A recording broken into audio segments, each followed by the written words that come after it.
కొద్దిసేపటి క్రితమే సమంత దగ్గరికి చేరుకున్న జూనియర్ ఎన్టీఆర్ గారి వైఫ్ లక్ష్మీ ప్రణతి గారు.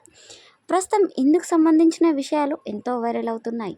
ఇదే మరి ఇక సమంత గారి గురించి మనందరికీ తెలిసిందే. ఇక తను నాగ చైతన్యను ప్రేమించి పెళ్లి చేసుకొని ఇక వాళ్ళ మధ్య ఏవో విభేదాలు రావడం ద్వారా వాళ్ళు విడాకులు తీసుకున్నారు. ఇక వాళ్ళ గురించి మనందరికీ తెలిసిందే. అయితే నాగ చైతన్య ఎంగేజ్మెంట్ తర్వాత సమంతను కలవడానికి చేరుకున్న జూనియర్ ఎన్టీఆర్ గారి వైఫ్ లక్ష్మీ ప్రణతి గారు. ప్రస్తుతం ఇందుకు సంబంధించిన విషయాలు ఎంతగానో వైరల్ అవుతున్నాయి. అయితే మరి ఇక సమంతను చూసి లక్ష్మీ ప్రణతి గారు మాత్రం ఇక సమంతను ఒక్కసారిగా బాధతో చూసింది. ఇక సమంత మాత్రం తను కూడా కన్నీరు ఆపుకోలేకపోతుంది.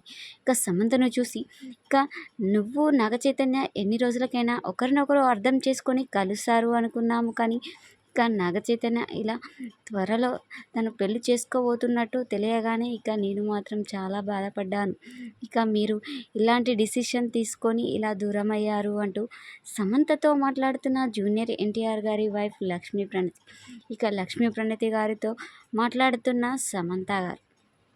అయితే సమంత లక్ష్మీ ప్రణతి గారితో మాట్లాడుతూ ఇక తన ఎంగేజ్మెంట్కు సంబంధించిన విషయాలు, నాగ చైతన్యకు ఎలా జరిగింది, ఎలాంటి విశేషాలు అంటూ తనతో మాట్లాడుతున్నట్టు తెలుస్తుంది. ప్రస్తుతం ఇందుకు సంబంధించిన విషయాలు కాస్త సోషల్ మీడియాలో వైరల్గా మారుతున్నాయి.